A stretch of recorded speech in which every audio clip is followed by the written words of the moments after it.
transformer le plan de formation en plan de développement des compétences, ce n'est pas simplement une opération sémantique. C'est une transformation profonde qui a eu une inspiration du côté des anglo-saxons et du modèle du 70-20-10.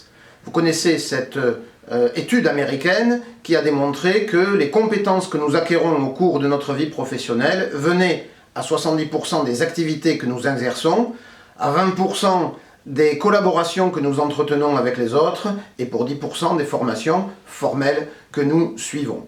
Ce modèle du 70-20-10 a inspiré le législateur qui a souhaité élargir les frontières du plan de formation en ne le réduisant pas à un type d'action, mais en permettant d'y inclure non seulement des actions de formation avec la définition élargie, ou alors des actions assimilées telles que les actions d'apprentissage, les bilans de compétences ou la VAE, mais encore des actions de développement de compétences qui ne prennent pas nécessairement la forme de formation, même dans sa version élargie, et qui ont pour finalité de développer les compétences des salariés. Alors, de quoi peut-il s'agir? Eh bien, tout simplement d'une activité qui est organisée en vue de l'acquisition de compétences, la participation à un projet, la réalisation d'une mission, la participation à une activité qui ne correspond pas à ses activités régulières ou quotidiennes ou correspondant à sa qualification.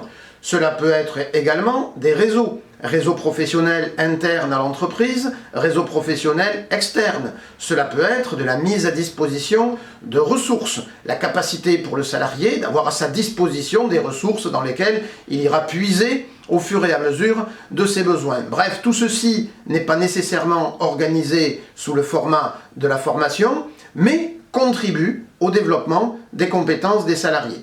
Alors, cette approche très élargie des plans de formation transformés en plans de développement de compétences pose bien évidemment la question des frontières. Et pour les responsables formation, la question de que faut-il gérer? Est-ce qu'il faut tout tracer?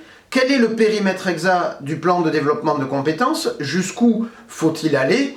Et quelles sont au final les limites de la fonction même de responsable formation dont nous verrons dans le cours de cette formation qu'elle est appelée à se transformer elle-même profondément. Alors il y a là une redéfinition qui relève de chaque entreprise. Ce n'est pas la législation qui va vous dire exactement où doivent passer les frontières du plan de développement de compétences, quel doit être son contenu exact. C'est ce qu'il vous faut définir au regard de vos métiers, de vos organisations, de vos besoins en termes de compétences et de performance, de votre politique RH, etc.